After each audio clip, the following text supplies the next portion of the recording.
Les promesses du serpent avaient étouffé, dans le cœur d'Ève, tout sentiment d'amour pour le Dieu qui l'avait créé et chargé de bénédiction. Elle ambitionne d'être Dieu comme lui. Sa foi, elle aussi, vacille. Elle n'est pas sûre que Dieu ne l'ait pas trompée, en la menaçant de mort si elle désobéissait à son commandement. Rougie d'orgueil, elle lève les yeux vers le fruit défendu, il semble bon à manger, et il est juste à ses yeux.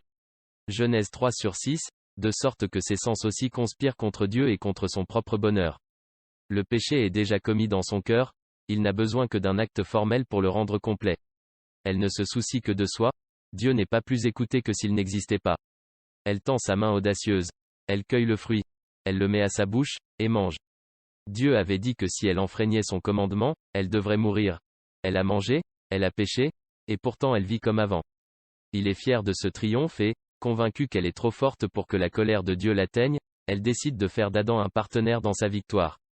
Elle lui tend hardiment le fruit qu'elle a elle-même mangé sans qu'aucun mal ne vienne à elle. Qu'il ait été enhardi par l'impunité du péché de sa femme, ou par un sentiment d'affection aveugle, qu'il ait voulu partager le sort de celle qui était la chair de sa chair et l'os de ses os.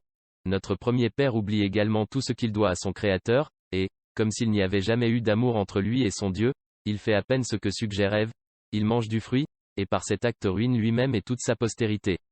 À peine ont-ils rompu le lien qui les unissait à Dieu, qu'ils s'enfoncent en eux-mêmes. Tant que Dieu demeure dans la créature qu'il a élevée à l'état surnaturel, son être est complet, mais que cette créature éloigne son Dieu de lui-même par le péché, et il se retrouve dans un état pire que rien, l'état du mal. Cette âme qui, un instant auparavant, était si belle et pure, est une épave affreuse. Il en est de même pour nos premiers parents, ils sont seuls, des créatures sans Dieu, et une honte intolérable les saisit. Ils pensaient devenir des dieux, ils aspiraient à un être infini, voyez-les maintenant, les pécheurs, les proies de la concupiscence. Jusqu'à présent, leur innocence était leur habit tout suffisant, le monde leur obéissait, ils ne savaient pas rougir, et il n'y avait rien qui les effrayait. Mais maintenant, ils tremblent de leur nudité, et doivent nécessairement chercher un endroit où se cacher.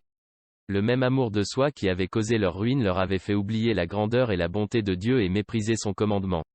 Maintenant qu'ils ont commis le grand péché, la même cécité les empêche même de penser à le confesser ou à demander pardon au maître qu'ils ont offensé. Une peur maussade les possède. Ils ne peuvent penser qu'à comment et où se cacher. TYROPHAGES en Dominique je suis malheureux. Tu m'avais chargé, Seigneur, d'honneur dans l'Éden. Mais hélas, j'ai été conduit au péché. J'ai été victime de l'envie du diable, j'ai été chassé de ta face. Ô cœur d'ange, vous qui donnez au paradis une telle beauté, et à ses fleurs leur beauté, pleurez sur moi la dupe de misérable artisanat, maintenant loin de votre Dieu. Ô fair Gardenland, ô arbre, charme du paradis, planté par la main de Dieu, que tes feuilles se transforment en yeux, et verse tes larmes sur moi, car je suis un roi nu, détrôné de la gloire de Dieu. Ô Sainte Mère, toi qui as ouvert aux fidèles les portes du ciel qui avaient été fermées par la désobéissance d'Adam, ouvre-moi maintenant les portes de la miséricorde de Dieu. L'ennemi, le détestateur de l'humanité, m'enviait ma maison heureuse en Éden, sous la forme d'un serpent, il m'a supplanté, et m'a volé la gloire éternelle. Mon âme pleure et est accablée, et je m'évanouis à donner des flots de larmes à mes yeux, quand je vois et comprends la nudité qui m'est venue à cause de ma transgression. La main de Dieu m'a formé hors de la terre, mais je me suis lamentablement emparé de la phrase, je dois retourner sur la terre. Qui est là qui ne pleurera pas sur moi, qui a perdu mon Dieu et qui a abandonné Éden pour l'enfer? Mère de Dieu sans péché. Les fidèles du monde entier te proclament le trône mystique de la gloire.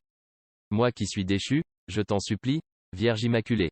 Prépare-moi un trône au paradis.